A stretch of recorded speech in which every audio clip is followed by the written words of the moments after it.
जिसकी मृत्यु का समय नहीं।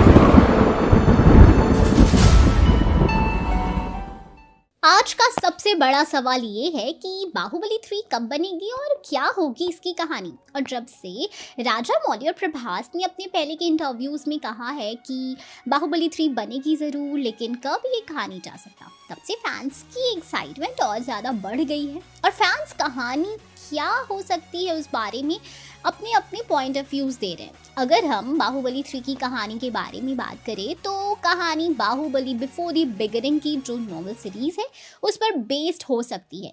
आपको बता दें कि इस नॉवल के 3 पार्ट्स हैं और इसका पहला पार्ट बाहुबली दी कंक्लूजन के बाद 2017 में ही रिलीज़ हुआ था और उसके बाद 2020 तक 2 और पार्ट्स भी रिलीज़ हो चुके हैं।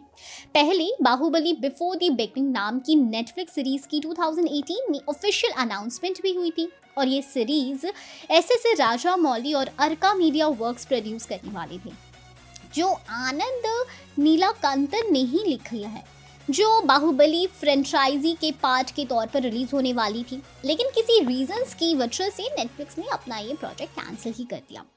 आनंद एक author, screen writer and public speaker हैं जिन्होंने 11 से भी ज़्यादा माइथोलॉजिकल फिक्शनल नॉवेल्स इंग्लिश और मलयालम में लिखी है और वो अपनी कहानियों को एंटागोनिस्ट और सपोर्टिंग कैरेक्टर्स के पर्सपेक्टिव से बताते हैं, जो एक काफ़ी यूनिक स्टाइल है, क्योंकि जो विलेन होता है उसके विलेन बनने के पीछे की कहानी काफ़ी इमोशनल और सैड होती है। उन्होंने असुरा द टेल ऑफ वैंक्विश्ड से अपना डेब्यू किया था। ये कहानी भी एपिक रामायण पर बेस्ड है और इसमें उन्होंने रावण के पर्सपेक्टिव से रामायण की कहानी बताई है। उनकी बुक्स तमिल, हिंदी, मलयालम, तेलुगु, कन्नड़, मराठी, बंगाली, गुजराती, इंग्लिश और इंडोनेशियन से में भी रिलीज होती है।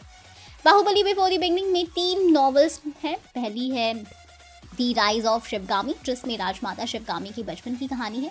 दूसरी है चतुरंगा, ये काफ़ी दिलचस्प किताब है। इसमें शिवगामी का टप्पा Somdev, real king of Mahishmati, उनके बेटे बिड्रल देव और महादेव, फादर ऑफ बाहुबली की कहानी एक साथ बताई गई है और काफ़ी अच्छी तरह से सभी किरदारों को कनेक्ट किया गया है। और सीरीज़ की आखिरी किताब है क्वीन ऑफ माहेशमती और इसमें शिवगामी किस तरह से सबको पीछे छोड़कर माहेशमती की महारानी बनती है वो बताई गई है। और अब आप भी सोचिए कि अगर इन सारी किताबों पर वेब सीरीज़ या टेलीविज़न सीरीज़ बनाई जाती है तो वो कितनी मैग्निफिसेंट और एपिक होगी। और बाहुबली के फैंस भी यही चाहते हैं कि इस बार मूवी की जगह सीरीज़ ही बनाई जाए और हमें पूरा भरोसा है कि बाहुबली 3 एक ऐसा ही spin off story base series होगी जैसे हैरी पॉटर की HBO फिर से एक वेब सीरीज़ बना रहा है, वैसा ही कुछ नेटफ्लिक्स पर भी होगा। खैर अब आप बताओ आप कितनी एक्साइटेड हो इस मूवी को लेकर। हम फिर मिलेंगे नई वीडियो के साथ। Bye bye.